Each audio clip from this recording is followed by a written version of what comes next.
Hello, everyone, and welcome to the Dr. Music Podcast. Thank you so much for being here. Thank you to my return visitors and my subscribers. I so appreciate you. If you are not a subscriber, please consider hitting that button. It gives me great opportunities to bring gentlemen like this. Mr. Tom Hollister from Cardinal Black. Tom is the vocalist for Cardinal Black, a Welsh band that has been described as soul-infused blues rock. We'll talk about that description. Tom's smoky tone is the one that provides so much soul to this band. The band born in 2020. I don't know that anything was born in 2020. Really released their debut album, January Came Close, in 2022. And now Cardinal Black is set to release its second album.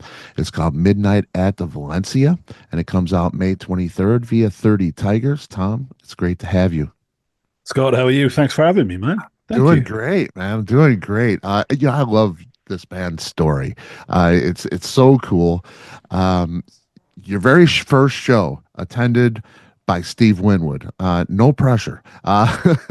He loved the band so much he invited you guys to record in his studio. The first single goes to #1 on the iTunes Rock chart. So does the EP and the debut album. You play the Troubadour in LA, Royal Albert Hall, Shepherd's Bush Empire, and now you're here with me. I am blessed to have you, sir. It is really a great story. Established 2020. Tell me about that. Is this one of those silver linings for the COVID thing? Did it give you more time at that time to put the band together? Yeah. I mean, it definitely was that. Yeah. I mean, the story actually starts kind of, I guess, probably about 10 or 12 years before that. Myself,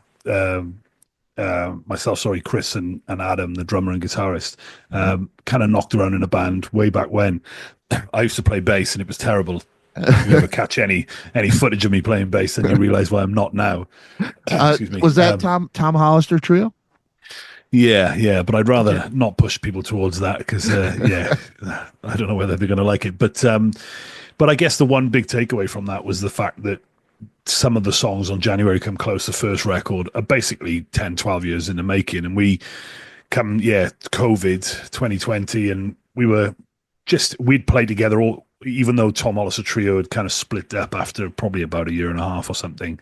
As quick as it came together, it disappeared. But we all remained close friends, and we played weddings and bar mitzvahs and whatever else, for the right money for about the next 10 years. So we kind of, COVID gave us the cover a little bit. And I don't just mean because nothing else was going on, but also because Chris was in another band at the time, Buck and Evans, who were great guys. And I think we just kind of chatted about the fact that, we thought we had some old material that probably needed to see the light of day. And under the cover of COVID, we were able to get that together without it being kind of Chris simultaneously running a few bands and it becoming a bit muddy. So, yeah, and like you say, we released the first track, Tell Me How It Feels.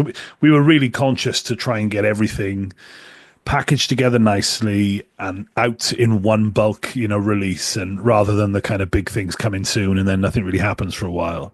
So we did that, and we released, a little line of merchandise and a website and a 4-track EP, and luckily, like you say, the first single went to #1 in the rock charts, and I guess the rest is history. We realized we had an audience, and we kept going. Yeah. And man, it's like I say, I was saying, I get a lot of things across my desk, some good, some not so good, but some many facets, deep, real, just amazing stuff. And that doesn't happen very often. And this is one of those where it's so multifaceted and it's so much to absorb in what you do. And it's, I can see, a guy like Steve Winwood standing there watching that you play and saying, this is special. Because that's what I got. When I put it on, I said, this is something that you don't hear all the time. That's very sweet. It's really, really that the voice, the guitar, the music itself. You got backup singers. You got keyboard whine, you got harmonica. It's so rich and lush. It's really, really great. I read that you had Guns N' Roses Great White manager Alan Niven for a short time there. Tell me about that time a little, and his, because he has so much history, and I know that he was a songwriter as well, at least with Great White, a big part of their music. Okay. So I know he got his hands on in there, kind of a part of the band, almost like a fifth, sixth Right. member for them. Was that like that for you? Did he contribute anything to the band's music when when you had him? No, not really. I mean, it was a strange kind of way in with Alan actually. So Alan managed Tom Hollister Trio, so we're talking way back when. So it Right. wouldn't be the kind of music you listen to now. But we he was kind of he had discovered Chris, um, and I think his wife at the time had basically said, "There's this guy in South Wales. He's a young lad." Chris would have been 15, 16 years of age at the time, and dressed like Slash and wanted to be Slash, and would have known Alan from multiple books reading about Guns N' Roses, and I think he'd approached him basically saying, there might be something in this as a. Oh, I apologize. My dog is barking. She will shut up in a minute. I'm sorry, Uh, Scott. I hope you didn't pick that up. no. Oh, great. Um, Yeah. yeah, and so um, he kind of got discovered by Alan, and he was still a young lad at the time, and I think the story goes that he was essentially going to. I mean, me and Chris went to school at the same time, same place, right? So we were already knew each other a little bit at that time. Chris was, I think, going to go to Alan, who was living in Arizona, and kind of develop something. Alan put a band around in that kind of thing, and then we started writing and playing together. And he said, "Look, wait, that sounds good. Stay there, and you've got something there. Develop it." Um, Cut forward to the Steve Winwood story that you're telling, because they happen at roughly the same time, and we found ourselves essentially sat in Steve Winwood's private studio and singing a couple of beers after a hard day's work in the studio, Right. and then Alan had written a piece about Chris in a classic rock magazine, like a Slash special edition, and anybody that's cared about that at the time, I guess, kind of he had mentioned that Chris was like I think the best up and coming guitarist in the last 100 years or something ridiculous, Very nice. um, and of course, eyes went on Chris, and we once we got it together and became a band, essentially, it became clear that Alan was going to fit into that management role, even though he hadn't really done that in a long time. And so I think it was a big decision for him as well. But yeah, like I say, it was fairly short lived in terms of writing, in terms of that kind of, I guess, input from Alan in terms of a writing sensibility. No, there wasn't any really. It was more just a direction. It was just, you guys are young and stupid and probably need a little bit of business help, and he definitely gave us a bit of that. Yeah, yeah, and he's he was a legendary guy in the Oh business. yeah, Yeah, it was nice to have that little bit of guidance at the beginning, I'm sure. exactly. Yeah, absolutely. Yeah. First record, 2022. January came close. How has the band changed? I listened to that record, and it's a legit record. I mean, it's a great record. And it has a similar sound to the new stuff. But internally for you, is it a lot different? Are you continuing that road that you had in January came close? In your approach and your songwriting and stuff like that?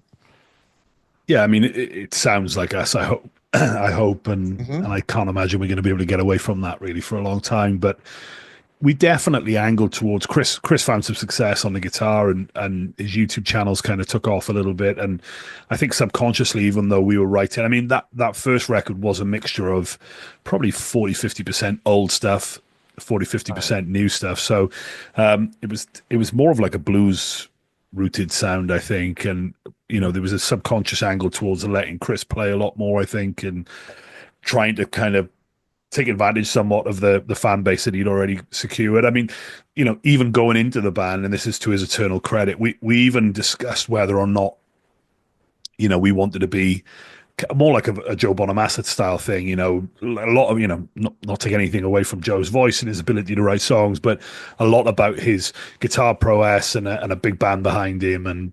And Chris actually was the one that said, "I don't really want to do that. I want to be a bit of a faceless person in a band," and so we did that. But inevitably, there's a lot more of kind of Chris Buck in the first album, um, and so yeah, he's obviously. I mean, he's a key part of the band and a writer. He's peppered throughout the second album as well in terms of the solo stuff. But you'll probably notice that there are less kind of 12-minute epics. Right. There's plenty of that live, but I think. I think the second album, I'm super proud of it, which I don't say very lightly, to be honest. And I think it's just very much a record about kind of who we are as a band and individually right now, and stories about kind of personal stories really about our life at the moment. And I think it's a lot more grown up than the first album. And it's like I say, we were kids when we were writing some of those songs, and we try to make them kind of now, but they probably feel a little disjointed compared to this record, which I think feels a lot more kind of complete. It does. There's so much, like I say, there's so much to absorb with the record. Not as much in the first record. It's pretty more focused maybe in one direction, whereas this takes us on a journey. A lot. There's a lot of things to absorb. It's a really fun record to listen to. Soul-infused blues rock. That's what the description is. And ironically, I listened to this. I feel a lot. I feel that, but I feel a lot of Americana. Which you're a Welsh band. It's got, but I feel Middle America kind of when I listen to it. The harmonica, almost Tom Petty like in that way. With a lot of the music, are you comfortable with any or all of those descriptions? Yeah, I mean, it doesn't bother me what anybody calls it. I mean, I'm a great believer the moment you write that song and record it and you give it out, it's somebody else's song essentially, and they'll take from it what they want. But yeah, there's actually quite a lot of similarities now that I think about it, because I've been speaking to a lot of Americans recently on interviews like this, and get that told a lot. And I guess little old Wales is a little bit like the central states of America in a way. It's kind of agricultural, and it's very working class, and it's sometimes long forgotten, and there are similarities there, and the lad that kind of comes out with us a lot when we play, a guy called Tom Jenkins, he's recently released an album that is essentially all about the Welsh heritage of post-industrialization and mining and sheep farming. He's a sheep farmer, and you think, well, you could replace sheep farming for cattle ranching or whatever, right? And it's very similar. So I guess it's not a million miles away, but in terms of the actual sonic sound of the record and the fact that I sing in a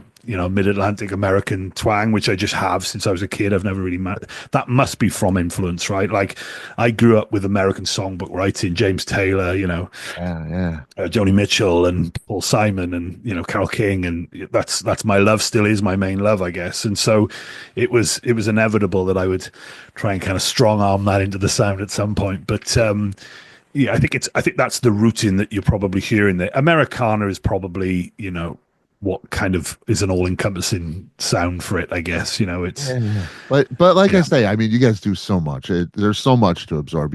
Your vocals go in different directions, but still have Tom that's Tom Hollister. It never changes. It's not Tom Hollister doing somebody else, even though the influences are there.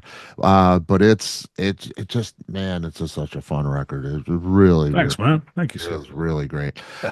When you were recording this one, were there things that you were set on changing, before you started? Did you say, let's do this differently, let's add more of this or take away more of this, or anything like that? Yeah, I think so. I think there were a couple of major points for us. I mean, first and foremost, probably just the standard of recording that we were doing. We were it's not taking nothing away from the studio Snake Mountain in literally up the road from us in South Wales that recorded the first album. They become great friends and contributors to the music now, but that was essentially a shed, and it's gone through being I think it was a carpet shop at one point or whatever, and at the moment it's a studio, and it's a great little hang. But we stepped up this record, and we recorded in a place called Power Play in just outside Zurich in Switzerland, and it's a top level pop, rock, blues, soul recording studio, and as a result there's just a treasure trove of analog gear, microphones, old 60s this and whatever that. And we wanted to allow the sound to just kind of be as kind of, I don't know, analog as possible and honest as possible. And then I think from a sound and a production point of view, and we also used a producer for our first time. Up until that point, it's essentially kind of me, I guess, more than anybody, although we all have a strong hand in it. And I still definitely did in the second record, but it was so nice to just bounce off Cyril Kaminzin, who was our producer for the second record, also owns that studio. Just because of his, I guess his fresh ears, bringing a different sensibility to it. And then from a writing point of view, we definitely had a vision to just double down on things. Chris makes a joke at one point. We're in there with Cyril and we're recording a track, and he said it's good, it's getting there, but he said, there's a reason why they call it the middle 8. It's because we were probably on about a middle 32 at that point, and so we I don't know, we kind of resisted the need to go in there and treat it like a toy store and you throw everything at it and use everything. And we were trying to be kind of pared back in that way. And I think that's what reflects it being a stronger record probably than the first one, in terms of something that you would sit down and listen to in your house. There's plenty of room there for, embellishing that sound in live on stage. But as a record, I think it plays better, Yeah, yeah. Oh, it's amazing. It has a real live feel. You guys recorded it live to that vintage analog gear, right? A 70s era Disney console is what I'm told. It's had a lovely life. It's gone. It was 1970s Disney California. It started, so I guess anything around that era that you listen to on the on Disney Channel or wherever, you're going to probably get it from that desk. And then I think the story goes that Stevie Nicks then bought it, and it became her personal desk for a long time. And those guys bought it off Stevie Nicks. Beautiful old kind of news desk. It's I love that. Well, there's a handful of them, let's say. But I just love that when you trade in that vibe and that kind of thing, that it creates an atmosphere.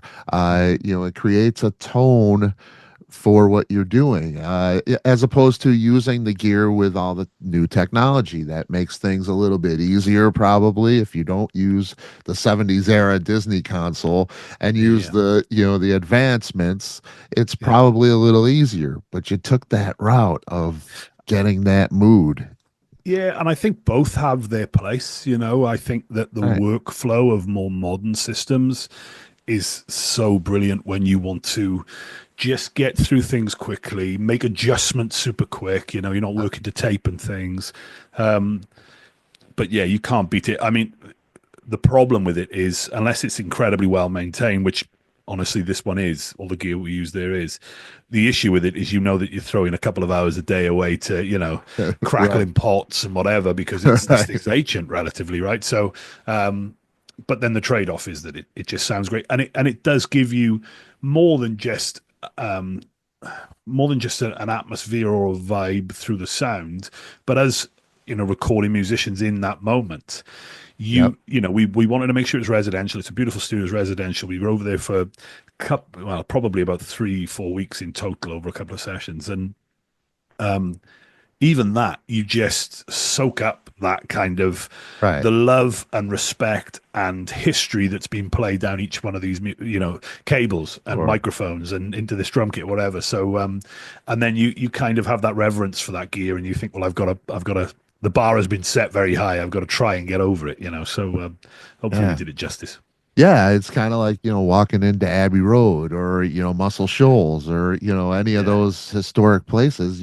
It creates the part of the music already. You haven't even opened your mouth, It's well, we were lucky in the first record that we do a lot of work with Yamaha. Chris is quite heavily endorsed by them and does a lot of work with them. And that was their kind of gift really in the first record. I mean, we filmed it, they were able to utilize a lot of that, but we did a studio day in Studio 2 in Abbey Road. So a couple of the tracks that you'll find on YouTube, Tied Up in Blue from the first record, the audio you listen to is just a straight up recording live from Abbey Road. to video as well. And you're absolutely right. I mean, it's a bit strange, Abbey Road. Have you ever been to Abbey Road? I've been on the outside, have not been in on the inside. Because you can go in, but it's a strange mix of like once you're in the studio itself, Studio 2 being, the one that's the famous kind of rock one that everybody's done everything in. Right. I mean, the next, or the studio that was one behind us, we were one after Paul McCartney recording. So you get a little bit of like, oh my God, Yeah. But once you're in the studio itself, you can lock yourself away from the world, and you're immediately kind of taken back into those sessions.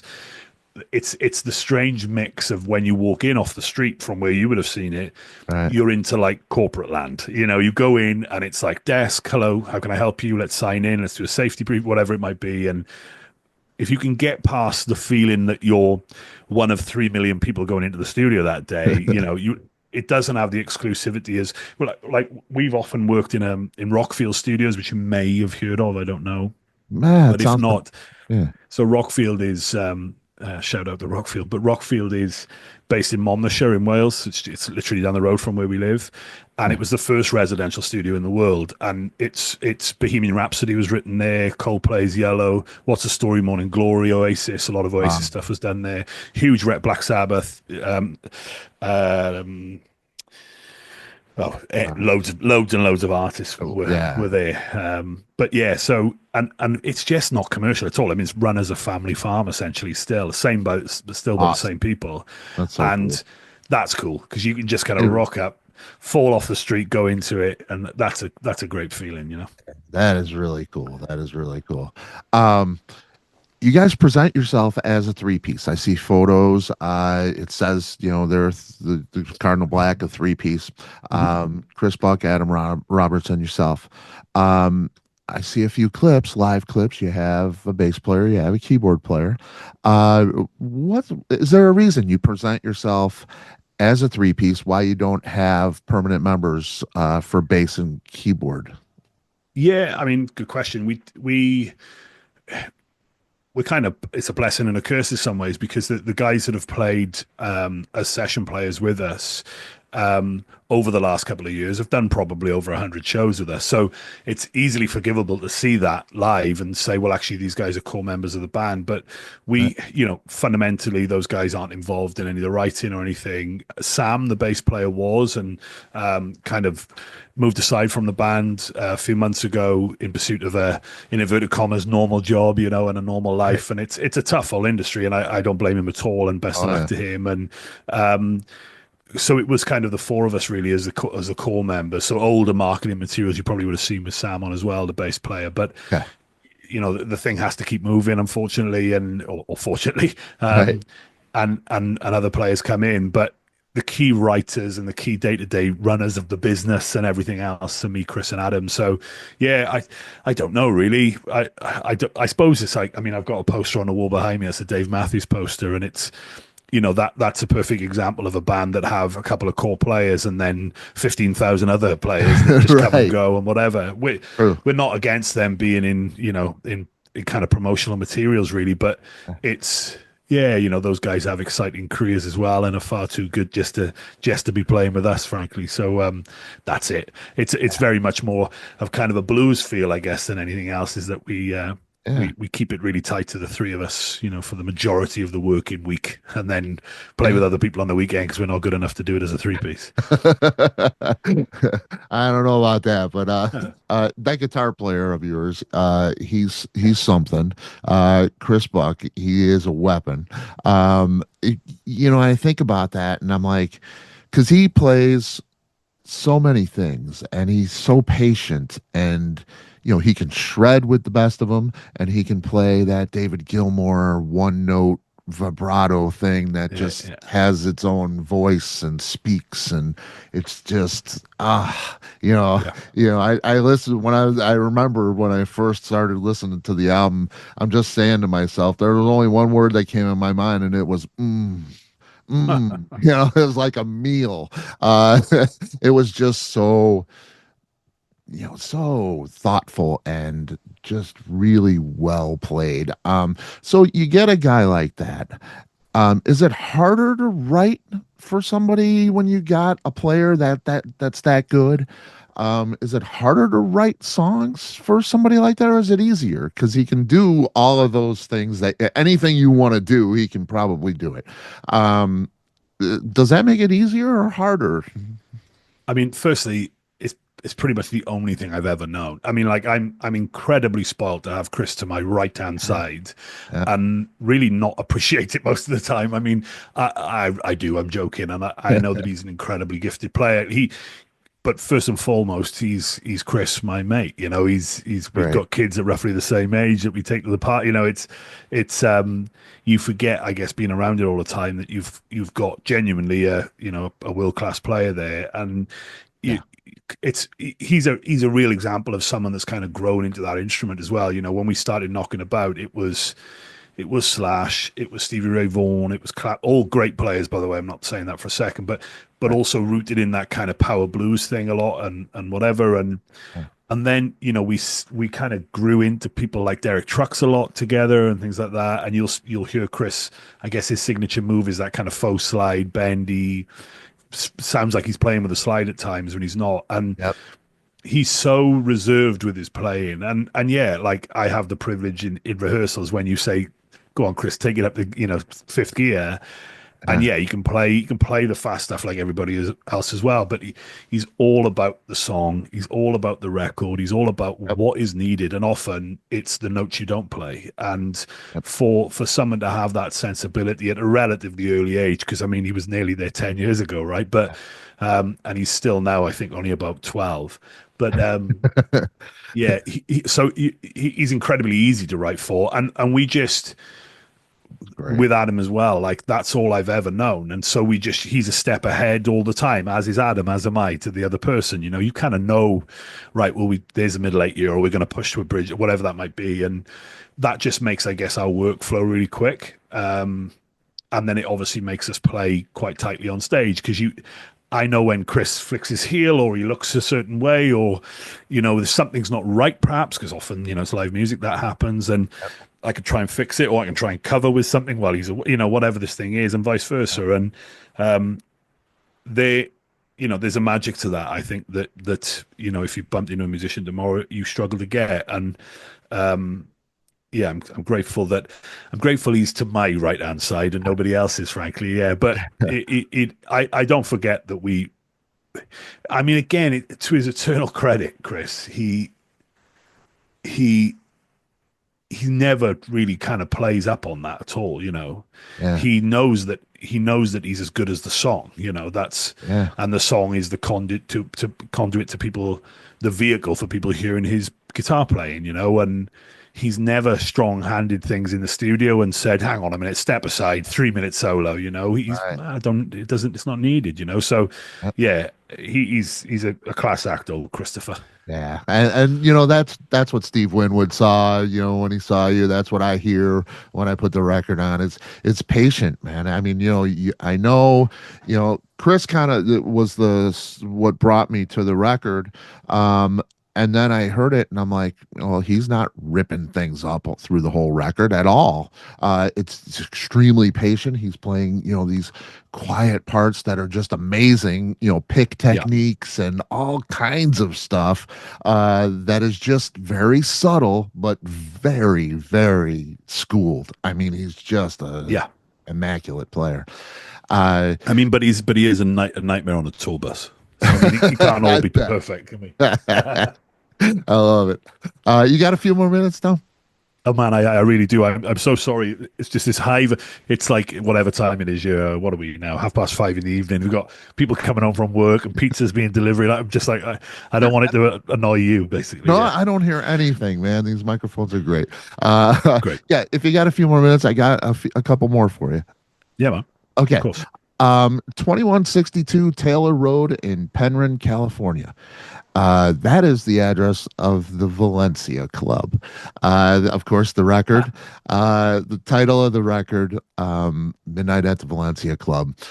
Tell me about the title of the album, your history with that little club. I went on Google and I walked around the street. I did the street view thing to see the club. And I was like, because it looks so illustrious on the cover, the neon and it has the, a couple letters are a little dimmer, it just has the feel of the band, you know. Yeah. So And honestly, so honestly, that's why it's used.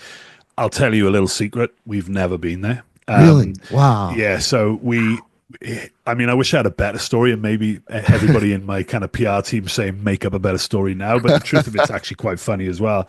I mean, we were looking for a title. We were we were looking for artwork. I can't remember how. Oh, it would have been obviously because of the club, yeah. So we I don't know what it was that we like titles that aren't hitting on the nose, a name of a track or something like that. Yeah. So January Could Come Close is a tiny little line out of one of the songs. Um, we were we were thinking about it, and I remember literally we sat around having a beer and just thinking about it. And Adam, the drummer, got a friend request, a follow request on Instagram, and it was off, I guess, a guy who also drums, and he's accepted it. And one of the first photos on this guy's Instagram is the photo that you pretty much see. We ended up kind of using, there was other photos. We contacted the club and said, look, are we able to use some imagery of the club and kind of their likeness, I guess, to a certain extent, in terms of name.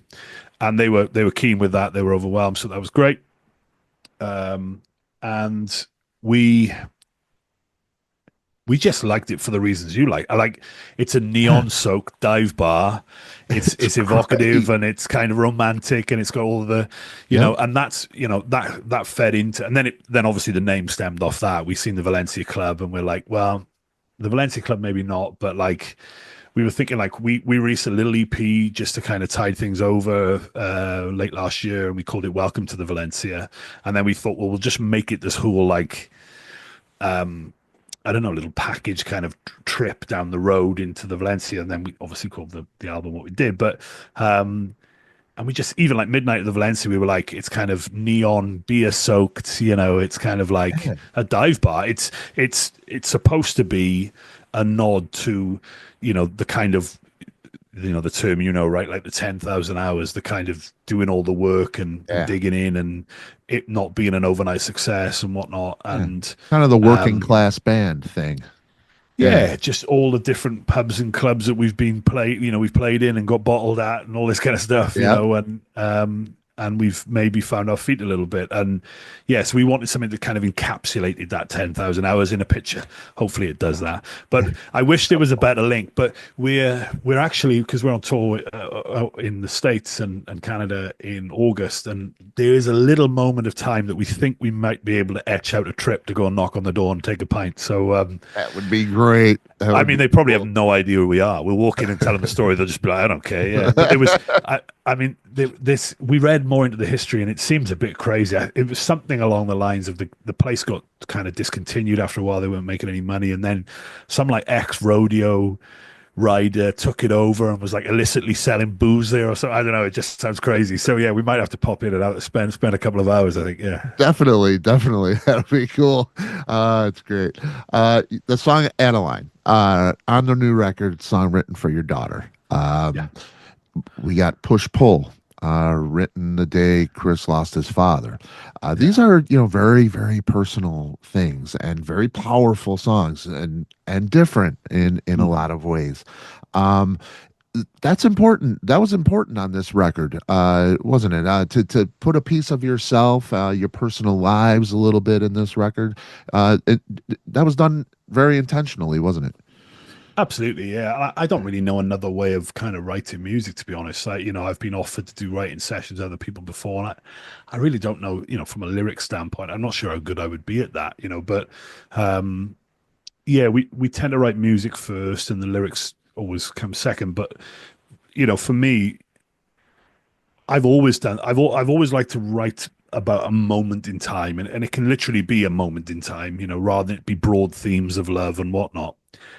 so it might be there's a song called Breathe, and it's told from the point of view of like two illicit lovers, basically, in a moment of embrace, and then yeah, Adeline, it's a bittersweet song about a father to his daughter that's, essentially going to be spending the next kind of 3 or 4 months away from home, and I'm missing another birthday this year and all those things. And it's, Yeah. can the sacrifices we're making now kind of make up for lost time, And so, but yeah, and obviously push pull about Christos's father, and kind of wrote the music to that song, the guitar part, and said, and without, again, we talk about how well I know Chris and how long established the relationship is between us. And I got it immediately. I heard it and I'm like, okay, this is a song about your dad, but it was very soon after his father had died. And I think I write all the lyrics anyway. He's not a natural lyric writer, although I'm sure he'd be good at that as well. But there was a case of looking across the table and saying, can you get my back on this one? And so, I wrote the lyrics and hopefully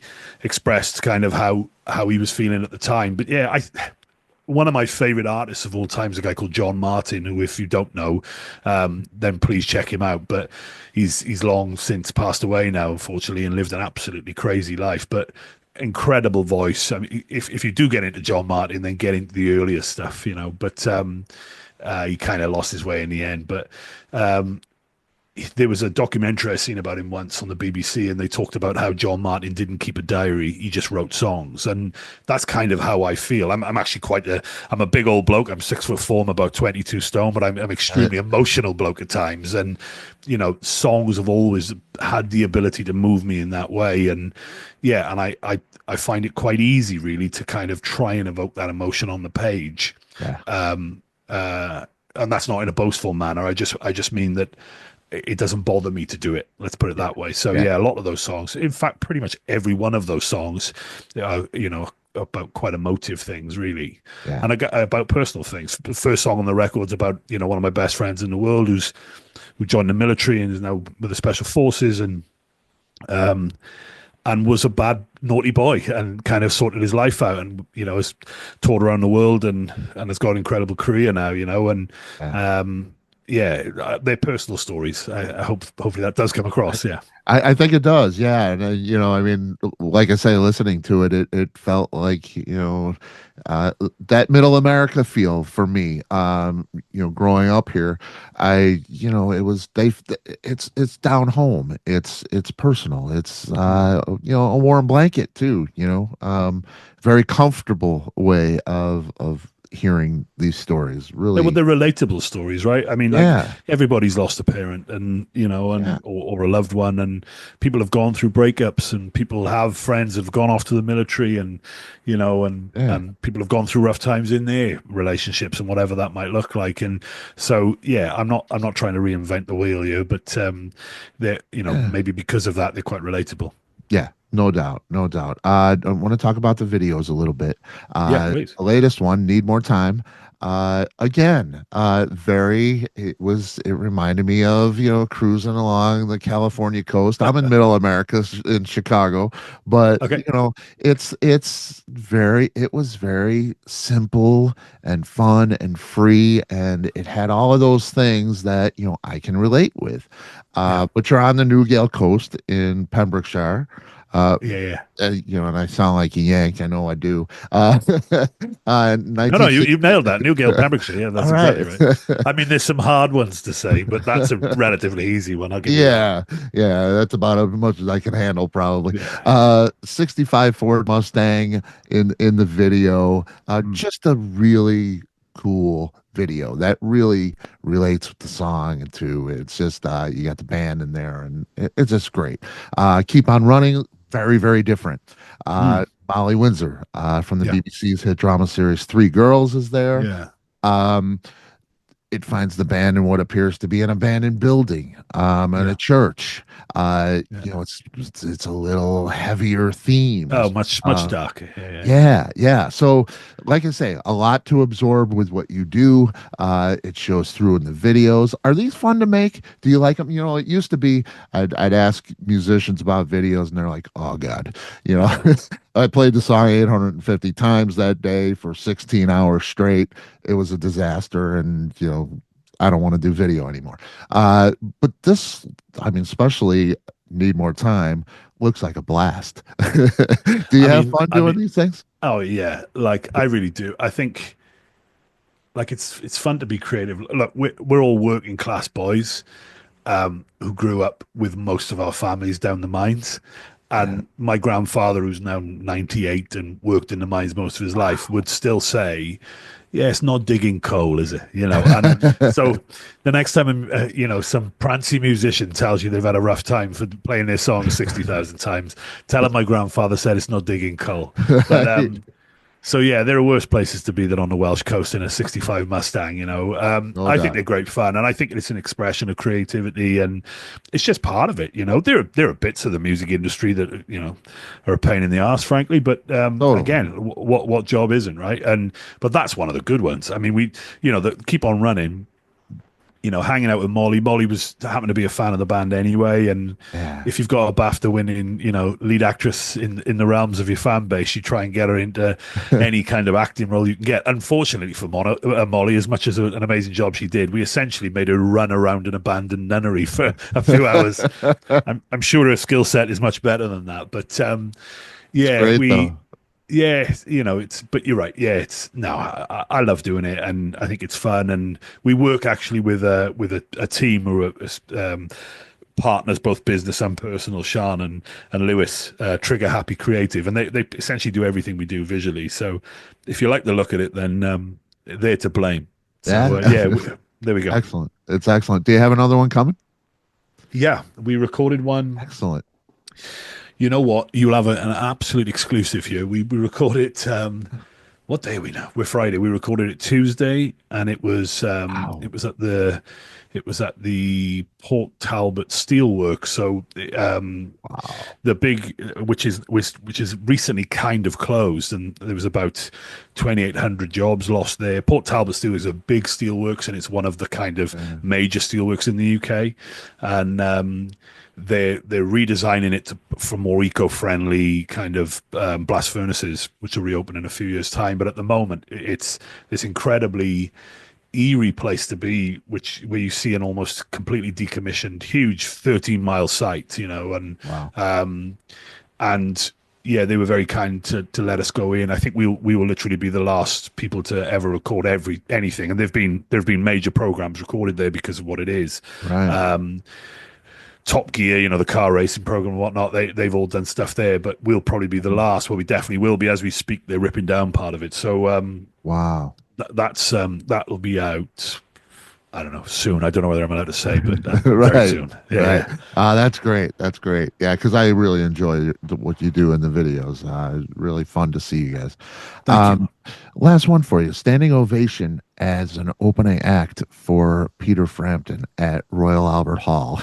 Yeah, You can't make this stuff up. That is storybook for sure. It's got to be.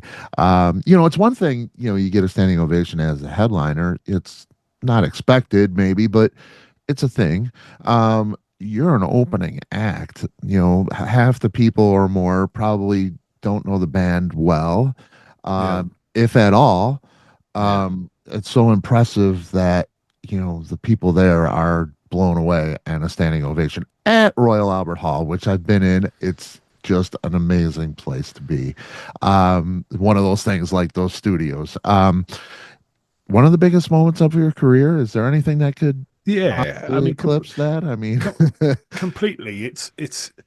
I'm I beat myself up endlessly, and we're all a little bit kind of guilty of not celebrating successes as they come. And I think at the time, I joked afterwards. I mean, I'd literally gone. We played that standing ovation. I'll come back to that in a second. And then I went up into a box that they put, and I'm sat with Bob Harris. I don't know if you know Bob Harris, the yeah, legendary BBC kind of radio, yeah, whispering Bob, right? But like, yeah. and we're just having a chat about good times and whatever. And it's a bit of a pinch yourself moment, but I remember on the bus on the way back saying, "Yeah, it was great, but we didn't. It wasn't our gig, And everybody's like, Right. "Look, you've got to enjoy it, man." But But I I mean, think that that's day what makes was, it even more special. yeah, Is maybe. you I know, think, I think people are primed largely, especially if you're an unknown act. People are primed really to like not really think they're going to be that good. And then because Right. we were legible, I guess we got away with it. But we like it was a fantastic opportunity. We Peter happened to be a fan. I think it was through Pete Thorne, who played with Peter and played with Don Henley and different people. Mhm. He knew Chris quite well, and we'd met him a few times as a band. He came to the LA show, actually, and he's a sweetheart. But he had basically said to Peter, you know, you should consider these guys. And lo and behold, Peter had already heard of us and was kind of a fan. So was very kind, put us onto his farewell tour. I think he's done about 4 farewell tours since then, Mike, but Right, we'll right. take it. And he, yeah, it was really kind of funny because we went from it being a little bit of a headache for us at the start because it was 3 shows, kind of almost like a warm-up show, and then there was a Glasgow show, and then there was the Albert Hall. And you know, we took it because A, it's Peter Frampton, and B, it's the Albert Hall. Like, who's not taking it? Right. And the truth is, you know, they wanted us to bring, you know, I won't get too technical here, but they wanted us to bring a lot of kind of our own gear and monitors and system, you know, and we had to basically kind of self kind of reliant That's in a right. way. Yeah, in a way that we kind of never had at that point. And look, I get it. You know, those guys are a well-oiled machine. They don't want us to get in the way. But what it meant to us was quite a lot of spend and Yeah. you know, extra bodies and extra vehicles and stuff. And it was quite stressful as a result. But then the standing ovation at the last show happens, and you're like, I get it. It's all worth it. And we finished the set quite often with a song called "Tied Up in Blue," which is the last song on January Come Close, the Albert Hall one. The Abbey Road I was talking about earlier. Yep. And at the end, sometimes live, if I think I'm feeling up to it, I'll do the last bit completely off mic. And I thought, well, what better place to do it in the Albert Hall? And I mean, the secret is everybody thinks, oh, it's 5,500 people or whatever it is. It's going to be a big room, but it's just for those that don't know, and most people do. It's a complete circle. It was made for that essentially, and so I cheated slightly, but yeah, I managed to hit the back of the room, and there was a standing ovation off the back of it, and so yeah, it was, mate, it was an incredible experience. Yeah, you know, it's I think, you know, I remember speaking to my father soon after that, and he said, well, if you died tomorrow, you just played the Albert Hall and got a standing ovation, you know. So, but yeah, I'm not dying yet. Give it another year or two yet. It's incredible, and Thank you. you know, it really is. You're an incredible singer, incredible band here, and I am looking forward to seeing you August 12th at Shuba's Tavern in You Chicago. coming? I am, and I'm a photographer. I'm a concert photographer, so I got a photo pass as well. So Oh my man, you get down sure. there, please. That would be It- great. That'd be really handy for us because I don't think we've got anybody at the moment. Yeah, So, yeah, and you. you know, I can't wait to get images for you, and you know, and it's to see this band. I'm so excited. I really, really am. I played the record for a friend of mine, and I sat him down and I said, just listen to this. You know, I'm not gonna tell you anything. Just listen to this. And he's listening to, and he's like, oh my God, that voice is just so it's so deep and gritty and has all those, and he just echoed everything that I thought, you know, the patience with Chris and the, you know, the drums just fit the song so well. All of it's just so gelled. So, you know, I said, okay, you know, I thought maybe this is right up my alley. I just love what you do. But I thought, you know, do I see more into this band than anybody else? No, he liked the band just as much, maybe more than I do. So, you know, Well, there's at least 2 of you out there, so that's good. Yeah. but yeah, it is great what you do. I'm excited to see it, and you got a whole sold out tour. A lot of dates sold out on this tour already. Yeah, man, we're lucky on Great. that one. Like, we can't wait. Like, you touched upon it earlier. We're so thankful. There's a couple called Jeff and Vanessa who helped us get over a year ago to play a festival that they run, a non-for-profit called Playing with Fire in Omaha. And it's actually great, but essentially they just go around picking all these international bands and say, "Come on over, and we'll host you." So, and as a result of that, last year we were able to kind of, no promoter wanted to know us, and why would they? And we were like, well, you know what, we got this far, we'll just book the shows ourselves. So we booked the small kind of the Basement East in Nashville, which is the smaller one, is about 150 cap, and we sold it out in 2 hours or something. So the guy rang us and said, you know, who the hell are you, or to words of that nature, and And why don't you bump up to the big room? We sold that out as well, which is really cool. And then the Troubadour, we couldn't get in the Troubadour. We were about ninth hold on every day ever, you know, and because you'd imagine it's the Troubadour. And then very kindly Slash sent them an email saying you should probably get this band in. I And they said, love it. wow. Yeah, Slash just emailed me. We're going to have you. So, and we sold that out as well. So we're going back. I think there's about 12, 13 dates in total when we go back. And yeah, to date, I think about 80% of them. And we're on course to sell them all out before we leave, which is, you know, mind blowing. We had no idea, you know, whether people want to hear it or not. Really, it's good to do 2 shows, but we had so many people flying in from Texas and Chicago and whatever, saying, "I've come all this way to watch you guys. It might not happen again." And so now to do it over so many dates shows, I guess, that it wasn't just we weren't just attracting, you know, it was just 1,000 fans in the whole of US. You know, it's it's going okay. Yeah. Man, it's so great. It's so great. Oh, I'm looking forward to it. There'll be links to all the website and everything. Amazing. Everything that is the band down below, and the videos, links to the videos. You gotta watch the videos. Pre-order for the album, or you know, it's all be down here in the description. Perfect. Tom Hollister, man, it was such a blast to talk to you, and so honored. Thank you for taking the time, man. I appreciate it. Thank you, Scott. Thanks, mate. Thanks for having me. And I'll see you soon. See you in Chicago. Cheers, mate. Yes, absolutely. All right. Take care. See you. Bye, mate. Bye. Bye.